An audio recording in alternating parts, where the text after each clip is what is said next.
오늘의 주요 뉴스입니다. 교육부와 보건복지부가 공동으로 구성한 의대 정원 배정위원회가 본격적인 가동에 들어갔습니다. 위원회는 각 대학의 증원 신청 규모와 교육 여건 등을 고려해 증원 규모를 정할 계획인데 정부는 지역의대와 미니의대 집중 배정 의사를 밝힌 상태입니다. 스페이스X의 달 화성 탐사용 우주선 스타쉽이 세 번째 시험 발사에서의 절반의 성공을 거뒀습니다. 스타쉽은 고도 234km까지 올라가 48분간 지구 궤도를 비행하는 데 성공했지만 계획했던 바다 착수에는 실패했습니다. 인간과 실시간으로 대화하는 건 물론 명령을 파악해 적절한 행동을 취하는 휴머노이드 로봇이 공개됐습니다. 오픈 AI사의 언어 모델이 접목된 결과인데 노동을 대신하는 휴머노이드가 현실화하고 있다는 반응이 나옵니다. 서울시가 버스와 택시 2,000대에 AI 시스템을 달아 도로에 움푹 파인 포트홀이나 약해진 부분을 미리 찾아내는 작업에 들어갔습니다. 또 작업자 혼자서 한 개의 포트홀을 5분 안에 메울 수 있는 포트홀 전문 보수 트럭도 도입할 계획입니다.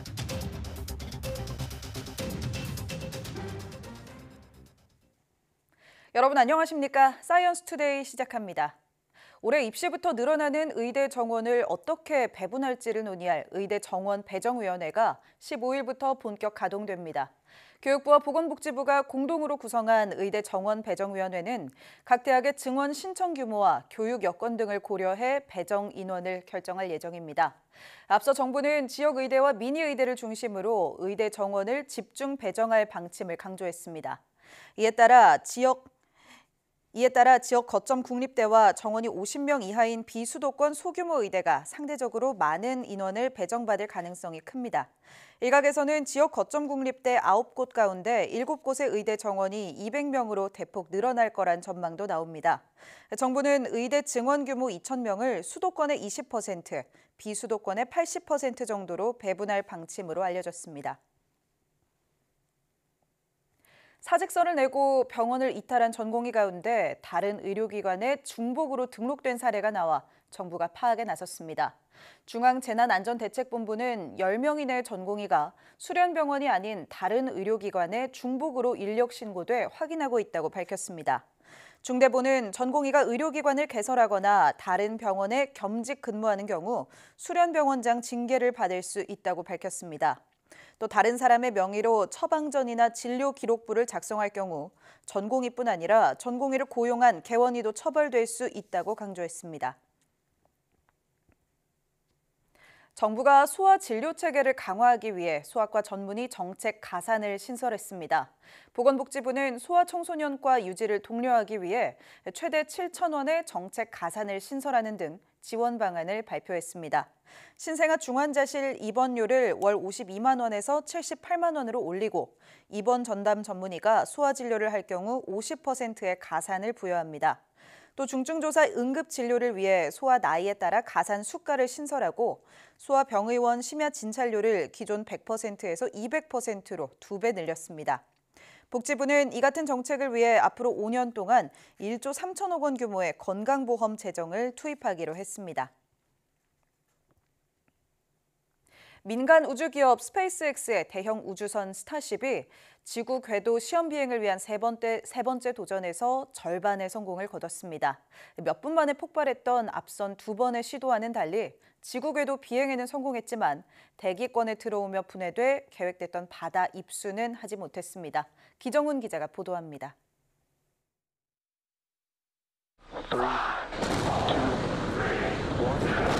스페이스X의 대형 우주선 스타쉽이 힘차게 하늘로 솟구칩니다. 달과 화성 탐사를 위해 개발한 우주선으로 지구궤도 시험 비행 세 번째 도전입니다. 우주선 높이만 50m, 자유의 여신상보다 크고 아랫부분에 슈퍼 헤비 로켓길까지 합치면 높이가 121m나 됩니다. 지난해 2번의 발사가 모두 몇 분 만에 폭발하면서 보기 어려웠던 우주선 장착 카메라 화면이 선명합니다. And passing supersonic, so we're now moving faster than the speed of sound. Getting those onboard views from the ship cameras. 최고 시속 26,000km를 넘기며 지구 저궤도라는 200km보다 높은 고도 234km까지 올라갔습니다. 약 48분 동안 지구궤도 비행에 성공했지만 대기권에 다시 들어올 때 문제가 생겼습니다. Oh man, we can see the heating on those flaps as we're starting to re-enter the Earth's atmosphere. 꼬리 쪽에서 시작된 화염이 커지더니 1분이 채 지나지 않아 화면이 끊겼습니다. 계획은 발사 65분 후 인도양 착수였지만 비행은 그보다 짧은 약 49분 만에 끝났습니다. 스페이스X 측은 그래도 놀라운 진전을 이뤘다고 평가했습니다. We haven't heard from the ship up until this point, and so the team has made the call that ship has been lost. So no splashdown today, but again, just it's incredible to see how much further we got this time around. 미항공우주국 나사의 빌 넬슨 국장은 소셜미디어에서 성공적인 시험 비행을 축하한다며 아르테미스 프로젝트의 큰 진전이라고 말했습니다. 아르테미스 프로젝트는 인류를 다시 달에 보내겠다는 나사의 프로젝트로 스타쉽은 오는 2026년 프로젝트 3단계 임무에 사용될 예정입니다. YTN 기정훈입니다.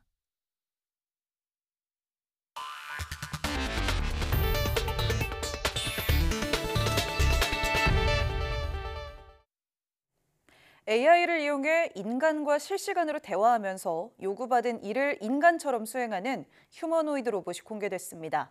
인간의 명령을 이해하며 도움이 되는 작업을 파악하고 수행하는 로봇의 능력이 충격적이라는 반응이 나옵니다.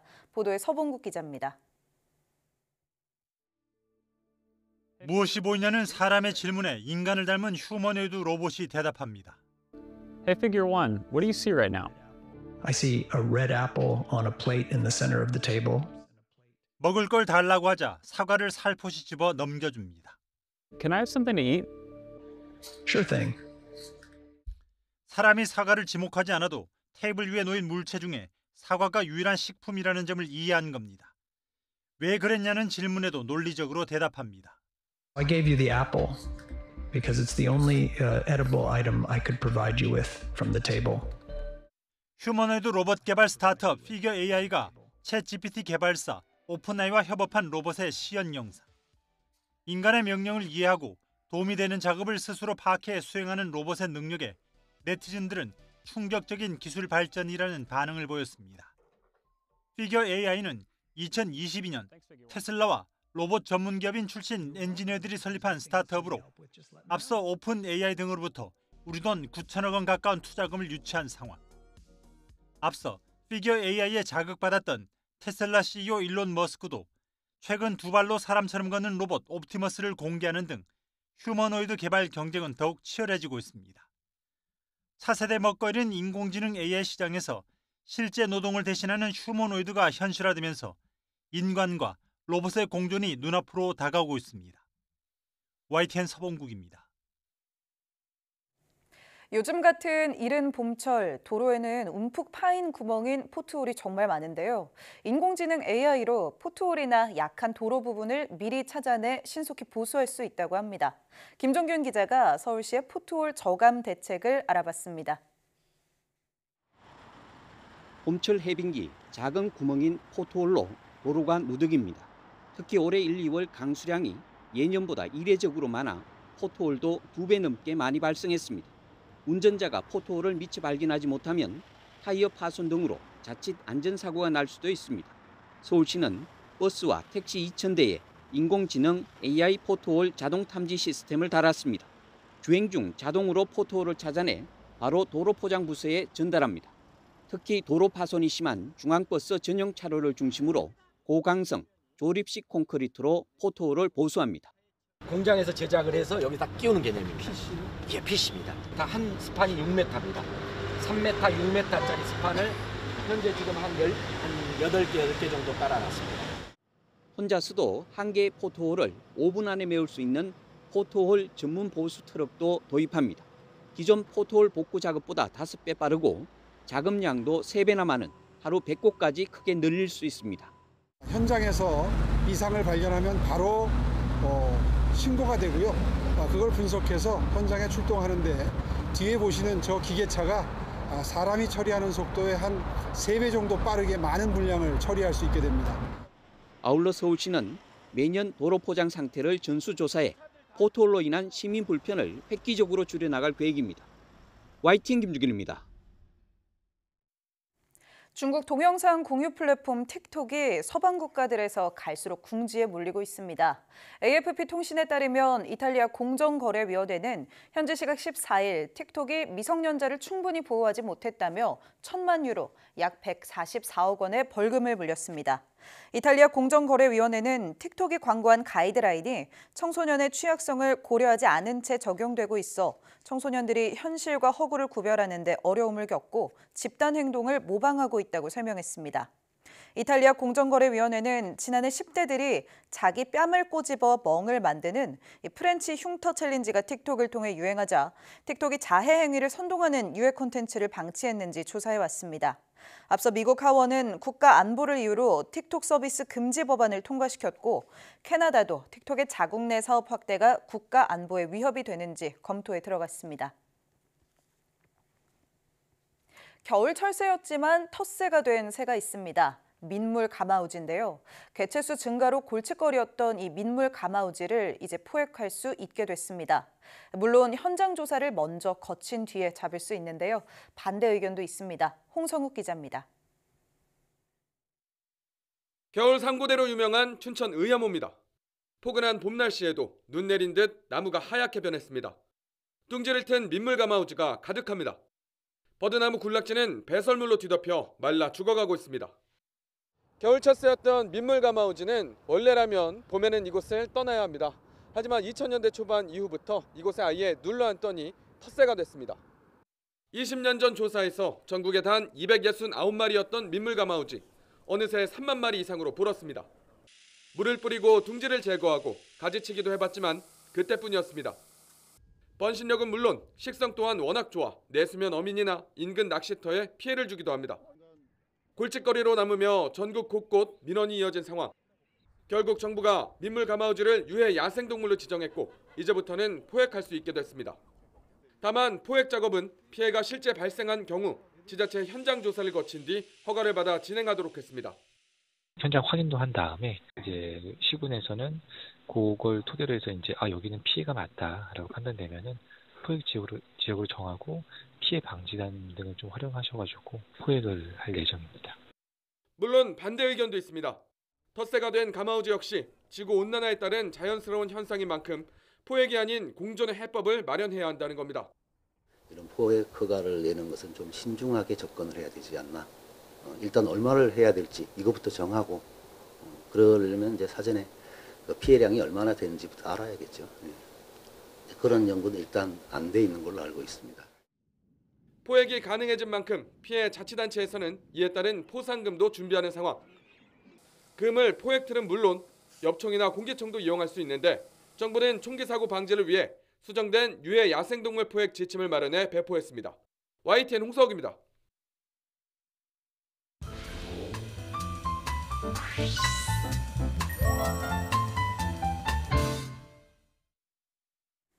네, 한 주의 마지막인 매주 금요일 영화 속 과학을 찾아보는 사이언스 레드카펫 시간입니다. 양혜영 기자와 함께하겠습니다. 어서 오세요. 안녕하세요. 네, 한 주 정말 빨리 갑니다. 네. 오늘은 어떤 영화에 대해서 이야기 나눠볼까요? 네, 오늘은 이 영화 마블 코믹스의 원작인 영화인데 스파이더맨 시리즈의 새로운 히어로 영화인 마담 웹을 준비했습니다. 맞아요. 저도 개봉 소식은 들었는데 마담 웹이라는 이름이 되게 낯설더라고요. 이게 마블 팬이 아니라면 잘 모를 것 같은데 우리가 흔히 알고 있는 건 이제 스파이더맨이잖아요. 네. 그렇죠? 뭐가 다른 건가요? 네, 이 마담 웹은 소니가 제작하는 스파이더맨 유니버스의 신작인 영화인데요. 이 원작에서는 마담 웹이 주인공으로 나오지는 않고요. 예언자 역할을 하는 노파로 나옵니다. 영화에서는 이 노파 역할을 좀 젊은 구급대원의 역할로 바꾸면서 주인공으로 전면에 내세운 겁니다. 이 영화 내용을 좀 설명해드리면 주인공 캐시의 엄마는 임신 상태에서 치유 능력을 가진 희귀한 거미를 찾기 위해 아마존으로 가는데요. 어렵사리 거미를 찾게 되지만 경호원이었던 심스에게 배신을 당해 죽음을 맞이하게 됩니다. 다행히 거미와 공생을 하던 원주민의 도움으로 뱃속에 있던 캐시는 목숨을 구하게 되는데 이 사실을 모른 채 홀로 성장하게 되고요. 그러던 어느 날 캐시가 미래를 보게 되기 시작하면서 위험에 처한 3명의 소녀들을 지키는 마담 웹으로 거듭나는 내용을 그렸습니다.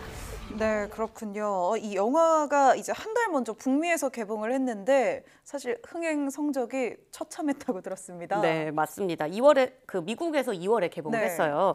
해외 매체들이 우선 속평부터 쏟아냈었고요. 네네. 네, 영화 평론 사이트인 로튼 토마토라는 사이트가 있는데 여기에서 토마토 지수가 12% 한마디로 썩은 토마토의 평가를 받았습니다. 관객들도 외면을 했기 때문에 북미 기준으로 스파이더맨 유니버스 역대 최악의 오프닝 스코어를 기록을 했고요. 원래 이 소니 픽처스가 마담웹을 제작을 할 당시에 앞으로 우리가 만들 소니 스파이더 유니버스 안에서 MCU의 닥터 스트레인지 역할을 마담웹이 할 수 있을 것이다 이렇게 호언장담을 했었는데 미래를 보는 능력이 있으니까. 그렇죠. 네. 하지만 이번 흥행 참패의 성적을 받아들고 난 이후 소니 픽처스는 결국 앞으로 10년 동안 마담웹 시리즈를 제작하지 않겠다고 밝혔습니다. 10년 동안 제작하지 않겠다 할 정도면 이 정도면 얼마나 재미가 없었는지 사실 좀 궁금해지거든요. 네. 양 기자가 시사회를 통해서 먼저 보고 오셨잖아요. 이 혹평의 이유 있던가요? 네, 좀 아쉬움이 많이 남은 영화는 맞았습니다. 우선 스파이더맨과 달리 우리가 마담웹이라는 이 원작의 캐릭터를 이해할 수 없는 상황에서 영화가 히어로 캐릭터의 새로운 매력을 보여줬어야 되는데 그걸 보여주지 못했습니다.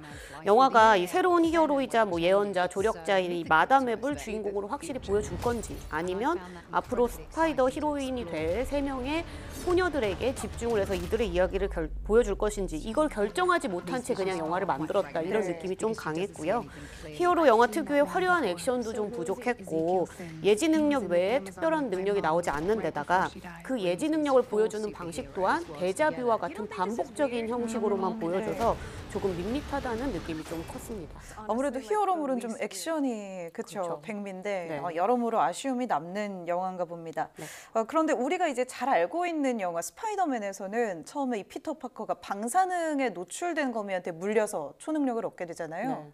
그럼 마담웹에서는 거미가 이제 어떤 역할을 하게 되는 건가요? 네, 같은 스파이더맨 유니버스 안에 있기 때문에 마담웹에서도 이 거미에 물려서 초능력을 얻게 되는 설정은 같습니다. 하지만 앞서 설명했듯이 스파이더맨이 방사능에 의해서 만들어진 슈퍼거미였다면 이 마담웹에 나오는 거미는 자연 상태에서 치유의 능력을 갖고 있는 초능력 거미. 그러니까 유전자 조작으로 만들어진 게 아니라 원래 그런 특별한 거미였다 이런 설정입니다. 네. 그렇군요. 그러니까 거미의 설정이 조금 다르네요. 네. 그래도 역시 거미에 물려서 초능력이 시작된 요거는 이제 설정이 똑같은 것 같은데 당연히 이게 이제 실제로는 불가능한 일이잖아요. 네, 그렇죠. 맞아요. 이 동물에게 물려서 초능력을 가지려면 만약에 이게 정말 가능하려면 살아있는 상태에서 인간의 유전자 일부가 갑자기 형질을 바꾸는 그러니까 상태가 달라지는 형질 전환이 일어나야 합니다. 이 형질 전환은 인공적으로 외부에서 가한 힘에 의해서 유전자가 변하는 걸 뜻하는 건데요. 대장균과 같은 작은 박테리아나 세균과 같은 경우에는 이런 형질 전환이 가능하거든요. 그래서 우리가 당뇨병에 걸린 사람들이 인슐린 주사를 주기적으로 맞을 때 이 인슐린을 만들 때도 형질 전환이라는 방식을 이용을 합니다. 하지만 사람처럼 아주 복잡한 생물에게는 형질 전환이 이제 지금 과학적으로는 일어날 수 없는 것으로 밝혀져 있습니다. 네. 그러니까 우리가 영화처럼 거미에 물려서 초능력을 얻을 수는 없지만 그래도 거미가 가진 이 능력들을 이용한 연구들은 정말 활발히 진행되고 있다면서요? 네, 그렇습니다. 우선 이 스파이더맨처럼 벽을 자유롭게 기어오를 수 있도록 장갑과 로봇 등이 개발되고 있는데요. 벽에 붙어서 만약에 오르내리려면 이 반데르발스 힘이라는 이 물리적 힘을 이용을 해야 합니다. 이 원자 사이에서 전기적인 불균형이 일어났을 때 생기는 끌어당기는 힘이 이 반데르발스 힘인데 무게가 무거우면 무거울수록 벽에 닿는 표면적이 커져야 합니다. 이건 상식적으로 당연히 무거우면 면적이 넓어져야겠죠. 하지만 실제로 사람이 아주 작은 발로 면적을 높이려면 이 게코 도마뱀의 발바닥을 모방했을 때 발 크기, 표면적을 줄일 수가 있는데요.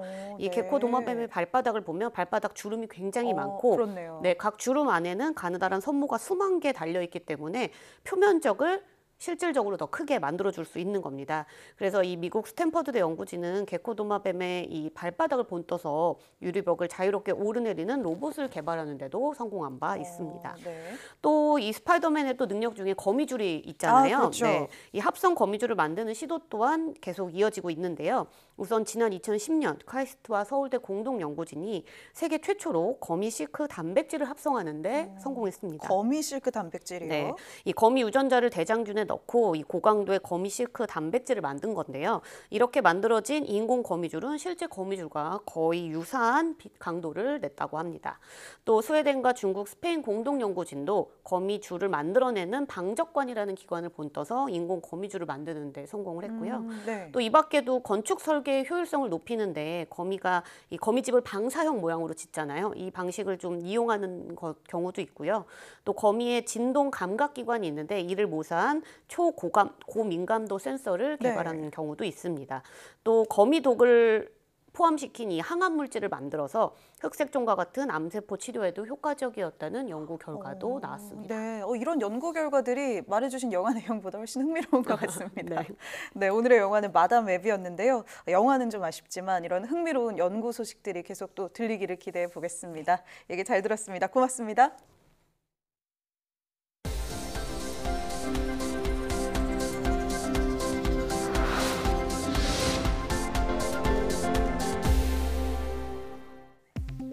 코로나19 완치 후에도 두통이나 무력감 등이 몇 달간 이어지는 증상인 장기 후유증이 기존 호흡기 질환의 경과와 별 차이가 없다는 주장이 나왔습니다.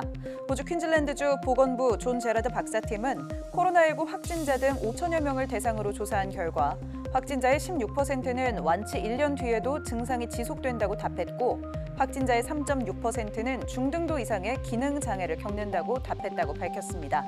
연구팀은 이 같은 결과가 독감 등 다른 호흡기 질환 감염자를 대상으로 한 조사 결과와 유의미한 차이가 없었다고 설명했습니다.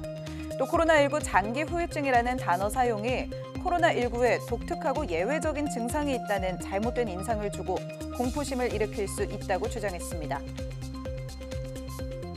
국내 연구진이 우주에서 활동하고 있는 나사의 큐브 로봇의 자율비행 관련 데이터를 공개했습니다. 지스트와 숙명여대 공동연구팀은 미국 나사의 우주정거장용 로봇 에스트로비가 수집한 데이터를 통합 가공해 공개하고 무중력 공간에서의 자율비행 기술 연구를 수행했다고 밝혔습니다. 연구팀은 로봇이 우주정거장 안에서 실험을 기록하고 화물을 이동하는 등의 작업을 수행하는 과정에서 센서에 수집된 데이터를 가공하고 다양한 시나리오에 따른 움직임도 파악했다고 설명했습니다. 또 수집된 데이터를 활용해 무중력 환경에서의 항법에서 최신 알고리즘 6가지를 비교하고 적합한 모델을 도출해 함께 공개했다고 밝혔습니다. 정부가 실패 확률이 높지만 성공 시 파급 효과가 큰 혁신 도전형 R&D 사업에 내년도 1조 원을 투자하고 2027년에는 R&D 예산의 5%를 투자하기로 했습니다. 과학기술정보통신부는 제7차 국가과학기술자문회의 심의회의에서 이 같은 내용이 담긴 혁신적, 도전적 R&D 육성 시스템 체계화 방안을 발표했습니다. 정부는 혁신 도전형 R&D 사업을 파괴적 혁신 기술형과 창의 도전형 등 3가지로 구분하고 필요에 따라 예비 타당성 조사도 면제하기로 했습니다. 또 혁신 도전형 R&D의 임무 책임자에게 전권을 부여하고 임무 변경을 허용하는 등의 내용을 담은 국가연구개발혁신법 개정도 추진할 방침입니다.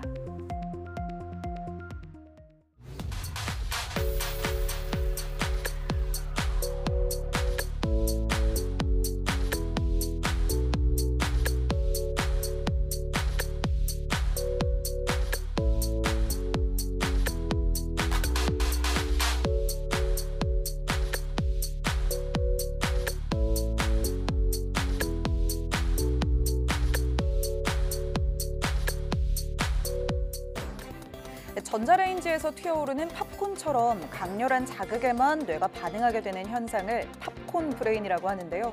쇼폼 컨텐츠를 지나치게 즐기다 보면 우리의 뇌가 이렇게 팝콘처럼 더 큰 자극만을 찾게 될 수 있다고 합니다.